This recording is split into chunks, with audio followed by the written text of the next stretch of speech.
Hey guys, our Mega Minute today is going to be talking about seaweed.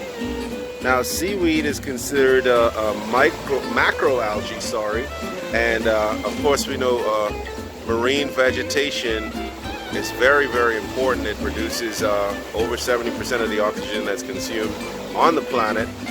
But seaweed has a very useful applications. It's used for detoxifying agents. It's edible, so it's used as a food source. Also used as emulsifying agents to create gels and so forth. So very useful. Definitely something that we're very familiar with on the island here. As you can see, it's lining the coastline.